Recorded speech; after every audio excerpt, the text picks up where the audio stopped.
بسم اللہ الرحمن الرحیم۔ افطاری کے بعد کا وظیفہ۔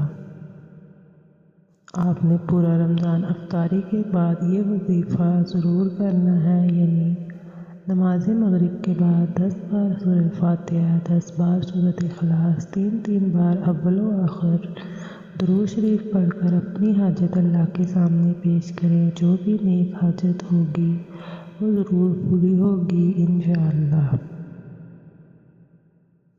رمضان المبارک میں تہجد کے وقت 2 نفل توبہ کے پڑھیں اور اس کے بعد 40 مرتبہ یا 121 مرتبہ یا 313 مرتبہ اول و آخر درود شریف پڑھ کر یہ دعا پڑھیں: اللہم انی ظلمت نفسی فاغفر لی۔ اور یہ تصور کرنا ہے کہ میں دنیا کا سب سے گناہ گار بندہ ہوں اور میں اللہ کے سامنے بیٹھا ہوا ہوں۔ گناہ گار بن کر اللہ سے مانگنا ہے اور صرف اسی سے مانگنا ہے، اور اپنے گناہوں پر ندامت کرنا ہے اور اپنے گناہ بخشوانے ہیں۔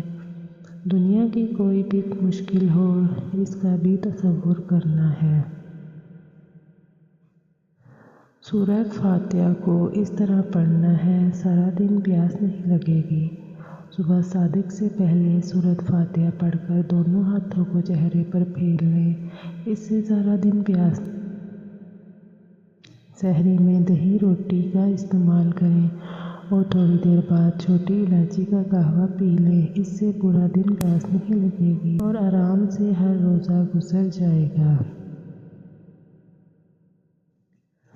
ان باتوں کو دوستوں تک ضرور پہنچائیں تاکہ اس رمضان المبارک کوئی بھی رحمتوں سے محروم نہ رہے۔ چھوٹی الائچی 10 گرام، کلا قند 250 گرام، ان دونوں کو پیس کر ملا لیں۔ سحری کے بعد 1 بڑا چمچ کھا لیں، سارا دن طاقت بھرپور رہے گی اور پیاس بھی نہیں لگے گی۔ ارشاد باری تعالیٰ ہے: اے ایمان والو، تم پر روزے فرض کیے گئے جیسے کہ تم سے پہلے لوگوں پر فرض کیے گئے تھے، تاکہ تم پرہیزگار بن جاؤ۔ روزہ دین اسلام کا ایک اہم ستون ہے اور اس کے بغیر ایک مسلمان کا دین نامکمل ہے۔ اگر آپ تندرست ہیں، بیمار نہیں ہیں، تو آپ کو خوش و خنود کے ساتھ روزے ضرور رکھنے چاہیے تاکہ آپ صحت مند رہ سکیں۔